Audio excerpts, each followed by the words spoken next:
Hemos estado viendo a través de la palabra del Señor cuán importante es entender su diseño. Y quedamos en esta parte donde aquí podíamos profundizar claramente, donde el Señor hablaba hacia el profeta que vino de Judá y vino hacia Betel. Y ahí cuando él llega le dice no a Jeroboam, sino que estando Jeroboam junto al altar para quemar el incienso, le dice lo siguiente, este es el texto clave de toda esta enseñanza. Altar, altar, así dice Jehová. Y dice altar, altar. Y por la palabra de Jehová. Esto implica mucho la importancia de que todo espíritu va a producir un altar. Algo generacional, un problema emocional, un problema sexual, un problema de una mentira, un problema de división, de rebeldía, cualquier espíritu, todos los espíritus producen altar.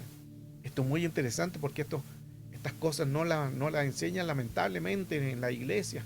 Por eso que a la iglesia le dan siempre el elemento superficial, tan básico, que la gente va, canta y escucha el mensaje y se regresa a su casa, pero no se alimenta realmente espiritualmente. Y ahí se ve realmente las personas cuando quieren más, porque el que quiere más aprender es porque te está alimentando. El que no se alimenta no va a pedir más. Es como cuando uno se acostumbra a comer poco, no puede darle más porque el estómago se hizo pequeño y la gente se acostumbra a que le den poco.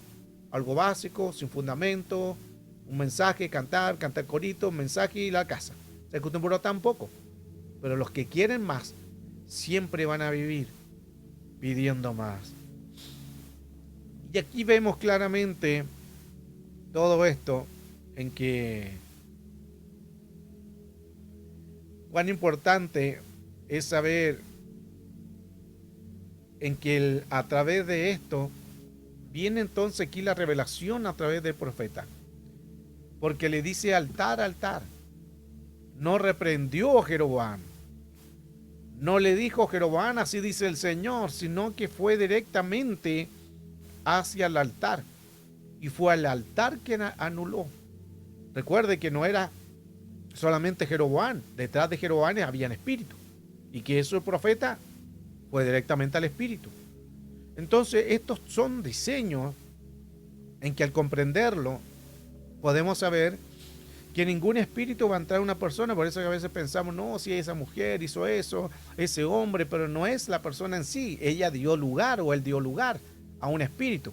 Pero el punto es que no es él o ella, sino es un espíritu que tomó posesión o manipulación. Una manipulación con un espíritu a través de esa persona. Altar, altar. Ese es este texto de Reyes 13:1. Nos da mucho entendimiento porque usted lo que esté lidiando, lo que esté luchando en esa área que está trabajando, en cualquiera sea espíritu, y todo espíritu, no solamente dirá, no, que lo mío no es grave. Todo espíritu es un espíritu. Ni hay ni grave, ni chico, todos son pecados igual. Lo que sí hay diferentes grados, que es diferente, porque los espíritus se miden, los pecados se miden por grado, y según los grados es diferente en lo que es la contaminación. Entonces, claramente hemos visto qué es lo que es un altar. Un altar es una consagración que se hace. Un altar es un pacto. Por eso que antiguamente siempre el Señor le decía a Abraham, a Aarón, a los sacerdotes, a Moisés, a Josué, hagan un altar. Hagan un altar para que yo esté ahí en ese altar. El altar entonces representa la bendición, el pacto entre el hombre y también Dios. Y para poder profundizar un poco más en esto, recuerde que cuando hay un altar, ¿qué es lo que hay? Hay piedras, hay leña, hay fuego, está el animal también, lo que se va a sacrificar. Entonces muchas veces nosotros tenemos que entregar eso al Señor. Entregar lo que estamos lidiando. Señor, te entrego esto que estoy viviendo ante el altar para que sea quemado, para que sea consumido este pecado o este pensamiento o este ataque que estoy recibiendo, o esta área emocional o espiritual. o mental o de salud. Llevarlo al altar. Esto es como simbólicamente, usted tiene que imaginarse un altar. Y en palabras decirle, Señor, en esto estoy lidiando. Te lo voy a entregar en el altar para que sea quemado por el fuego purificador del Espíritu Santo. Hoy no tenemos necesidad de hacer un altar literal, pero sí lo hacemos simbólicamente, que la Escritura dice claramente que nosotros somos un altar. Entonces, si nosotros somos un altar, tiene que haber fuego, el fuego del Espíritu Santo. Tiene que también haber algo que nosotros podamos llevar a ese altar en sacrificio. Y la adoración, hacer sacrificio de alabanza, dice la palabra. Mire qué interesante. El hacer adoración es un sacrificio de alabanza. El altar entonces que hizo Jeroboam corrompió en Dan y en Betel, porque no solamente se trata de una figura, sino que el pueblo se empezó a corromper. No solamente una figura de un becerro que hizo en Dan y en Betel Jeroboam, sino que a la vez también el pueblo se empezó a pervertir, porque empezaron los cánticos, la música, los bailes, el comer, el beber, los problemas sexuales. Empezó toda una contaminación general. No es solamente que el pueblo iba y adoraba a aquel becerro, sino que se produjo también la depravación, porque un altar se va a convertir en un dios pagano, y ese dios pagano que va a permitir todo, pero todo lo que es la inmoralidad. Este es el altar. Y aquí vamos a entrar también en el tema cómo derribar el altar. Pero hemos visto ya en estas clases de ayer, hoy, segunda sesión, cuán importante es saber primeramente lo que es un altar. Entonces, un altar es todo espíritu, todo espíritu. Y ese todo espíritu es lo que nosotros tenemos que saber cómo derribarlo, cómo anularlo al mundo espiritual para poder colocar un nuevo cimiento. No se puede edificar en algo viejo. Escuche esto. No se puede edificar en algo viejo. Le tiene que ser quitado. Por eso que en Eclesiastés cuando dice hay un tiempo de todo. Tiempo de cantar, tiempo de callar, tiempo de llorar, tiempo de reír, pero también dice que hay un tiempo de derribar. Y el tiempo de derribar es quitar el cimiento viejo. El altar que estás luchando, ese hay que derribarlo. Derribar ese conocimiento que se está ahí. Derribar ese altar, esos cimientos, porque el espíritu produce un edificio. Y ese edificio se construyó de una manera, de una herida emocional, herida espiritual, en cualquiera sea, se produjo entonces un altar. Y lo que hay que derribar es el altar. Un altar se derriba con una palabra. Aquí entramos entonces más en profundidad de cómo se puede derribar un altar. Pero no se habla a quien te dañó, sino se habla al altar. Recuerde que cuando vino el profeta de Judá hacia Betel, el profeta no le habló directamente hacia Jeroboam, sino le habló al altar. Entonces, a eso es lo que nosotros tenemos que dedicarnos a derribar. Hay diferentes tipos de altares, diferentes tipos de espíritus en que las personas pueden tener un área de contaminación, un área en que el enemigo los tiene atados. Pueden ser herejías, pueden ser idolatrías, enfermedades crónicas de muerte, espíritus de emociones dañadas, ira, falta de amor, falta de perdón, problemas en la salud, problemas en la economía, o también en que no demos también en la economía, que ese también es otro punto, porque uno puede tener, pero si no da, también es un problema, que es un Dios, el Dios que está ahí tomando el control de esas áreas. Todo entonces lo que vemos en esta imagen es como parte de los espíritus, cómo se produce un altar. Las 50 formas que tenemos aquí, o los 50 espíritus, son muchos más, según las cartas de Gálatas, Jeremías, Oseas, Marcos, Timoteo, Pedro y Apocalipsis, vemos muchas obras de lo que es la carne. Y todos estos espíritus que estamos viendo son un altar. Recuerde que cada espíritu va a tratar en lo posible de colocar esa contaminación para que a través de ese altar los espíritus permanezcan.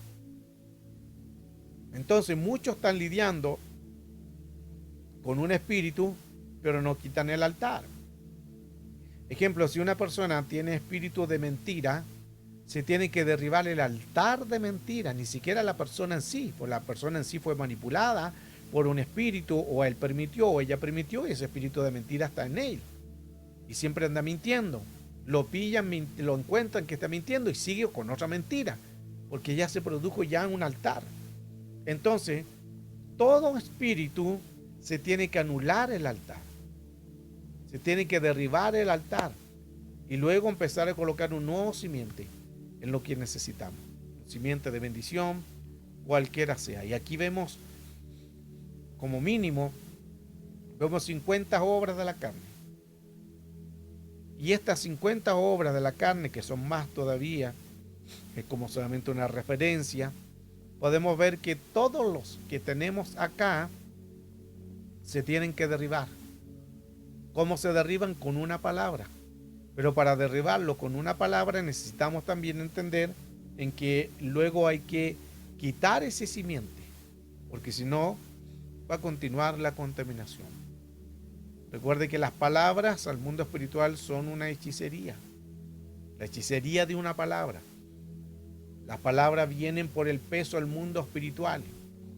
Entonces no solamente hechicería tiene que ver con decir algo o hacer algo de un jarabe, de palabras mágicas o de algunos ornamentos, sino que ya al decir una palabra, eso se convierte el mundo espiritual en una brujería o hechicería.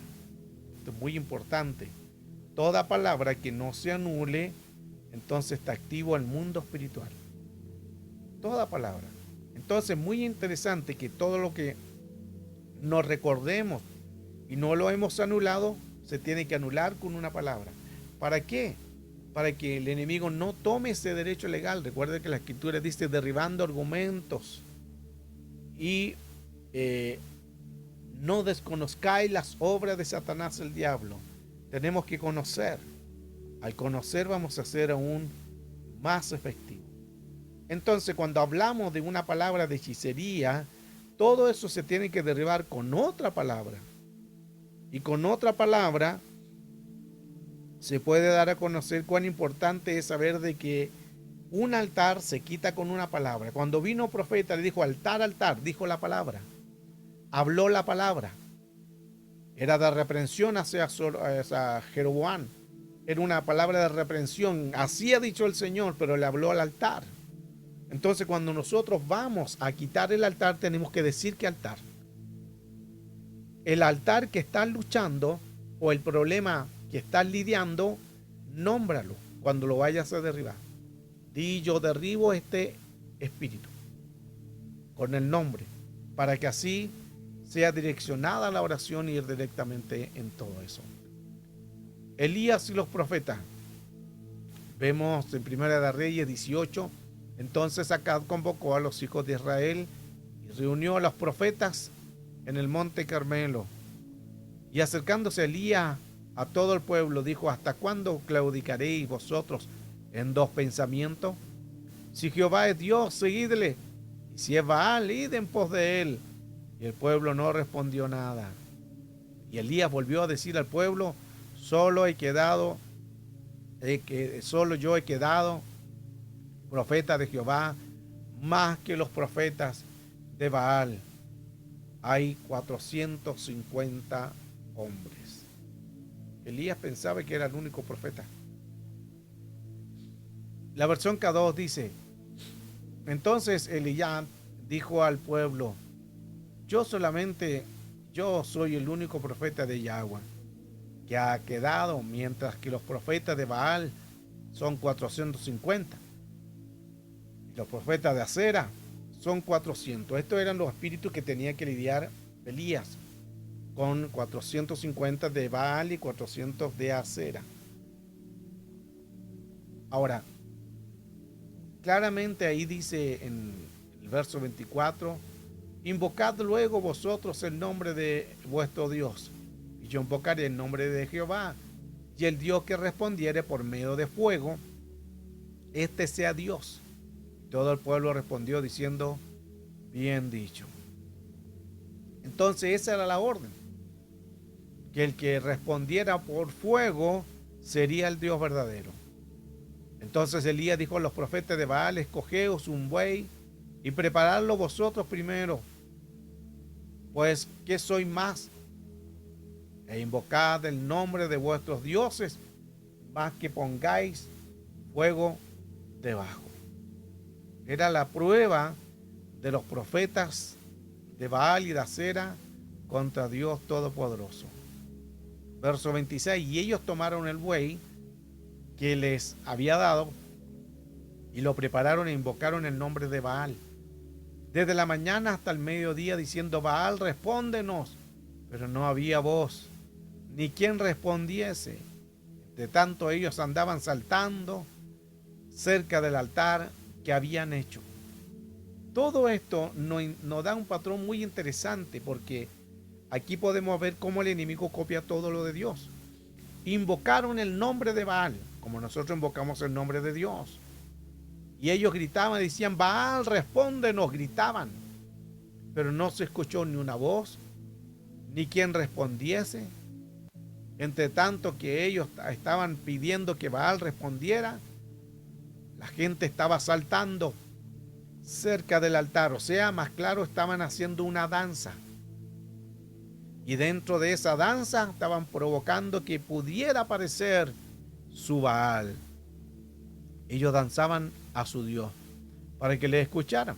Algo interesante que aquí es la danza. El enemigo también usa la danza para que sea invocado un espíritu. Por eso que hay que tener mucho cuidado qué danzas hacemos y quiénes danzan. No toda danza es de Dios. Oye, qué importante eso. Y mucha gente le da como mucho extremismo a esto. Por eso es que siempre hay que tener cuidado con el extremismo, con el narcisismo y la religiosidad. Porque la doctrina del narcisismo, la doctrina de darle una prioridad a algo, a una figura, a veces se pierde el sentido.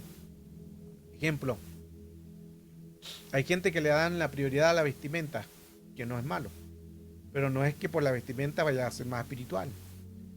Hay gente que le da la prioridad a la danza, pero no, la danza te va a hacer más espiritual, te ayuda, te refuerza, pero no es que te haga ser más espiritual. Vemos mucha gente, yo he visto gente que está en una danza y luego están pecando. Gente que usa velo en la iglesia, se tapan toda la cara y luego salen de la iglesia, están pecando. Entonces se fija que se llega a un extremismo, no hay ningún cambio. Por eso no es lo que hagamos, sino lo que está dentro de nuestro corazón, lo que está dentro de nosotros. Y escuche que esto es importante, que ellos danzaban a su Dios, pero era una danza al enemigo. Estaban invocando un espíritu. Por eso hay que tener cuidado. ¿Quiénes danzan? ¿A quiénes le danzan? Porque no toda danza es de Dios. La danza entonces es una invocación. Si usted se fija en todos los lugares, en muchas de las tribus, de las culturas, aún en lo más antiguo, siempre utilizaron danza. Utilizaron los instrumentos, utilizaron el fuego y utilizaron los sacrificios. Lo mismo que se mencionaba antiguamente cuando la gente le hacía sacrificios hacia Dios, con pandero, con chofar, con trompetas, con instrumentos. Lo hacían delante del fuego del altar, se hacía el sacrificio, todos rodeando, cantando al Rey Dios Todopoderoso.